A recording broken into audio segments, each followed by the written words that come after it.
very hard. I used to sleep probably 3 hours a night. I'm still tired. So finally, I became a lawyer.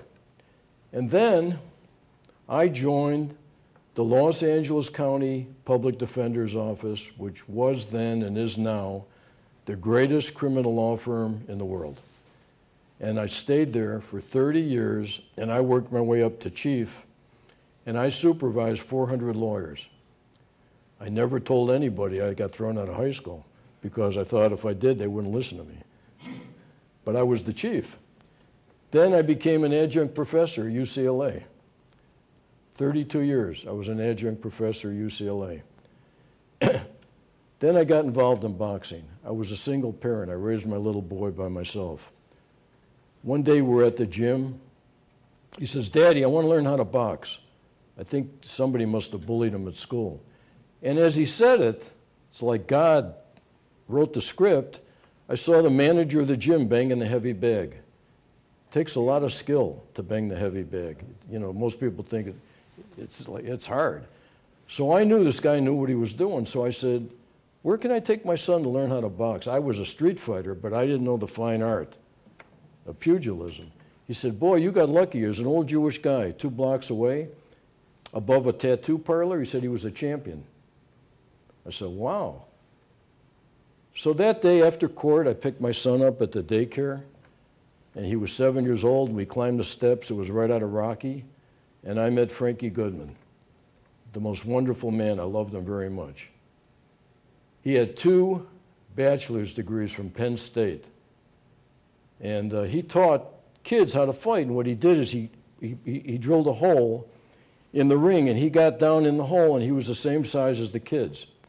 It's the most beautiful thing you ever saw, because there's nothing better for children, in my opinion, boys, than to learn how to box. Self-confidence. So he would be going like this. He's in the hole, and he would say to the kids, "Step in, step out, move to your left." And all of a sudden, these little boys are fighting. They know what they're doing. But he spent about a month teaching them defense first. He said, because if you want to be a good fighter, you don't want to get hit. And then he would teach them how to punch. And I still heard the words, "Show me the power." That's the way they talked in New York. "Show me the power." So my son went there all the time, and I started boxing there. I used to box with an FBI agent. Eventually, my buddy Frankie died. So after a while, I was looking for another gym. And a friend of mine who was an actor, he knew I didn't go to movies. I don't know who actors are. He called me up and he said, "Listen, I have a friend, he's a movie star. And he owns his own boxing gym, he has his own private trainer. And I told him about you." And he said, "Bring him over." And that night I went, and the guy was Mickey Rourke. I didn't know who he was, I never heard his name. He was very nice to me. And he would tell me to come to the gym, which I did twice a week. And he never charged me. We became friendly. And through that, I started sparring with world champion boxers, and I represented many boxers, and I kept them out of jail for minor things.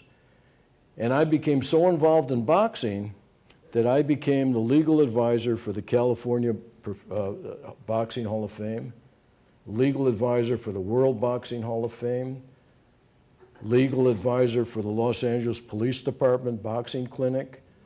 I represented the California Professional Boxing Referees and ringside physicians.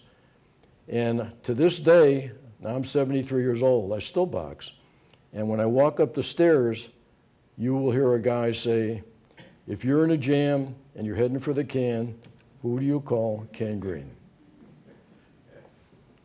So that's my connection to boxing. The guys I grew up with, Mel knows this, Seymour knows this, Paul knows this. They couldn't make change for $1. If I'd walk up to one of my friends and say, "Hey, Al, you got change for $1?" He'd say, "I don't carry that kind of cash." But you know, they were hard drivers. Nobody quit. And 2 days ago, I had the honor of going back to the high school that I was thrown out of, Roosevelt High School, and I spoke to the children And this is what I told them. I'm no different than you. I'm just a regular guy. I have an average IQ. I'm not a genius. If I could do it, you could do it. Don't ever let anybody tell you you're not smart enough to do it. And I'll tell you something, they listened to me. So that's my story. This is the kind of stuff I write about in my book.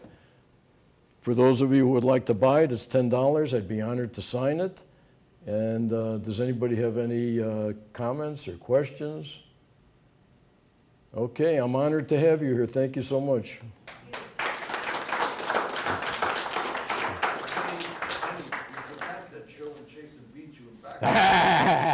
Well, I'll tell you a little anecdote.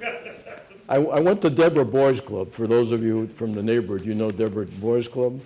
So one day we were supposed to have a fight. So they matched me up against my next door neighbor, Sherwin.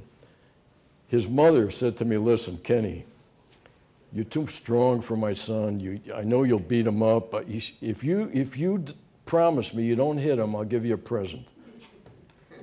So I said, okay. So I never threw a punch. He got the call. But I want a rematch.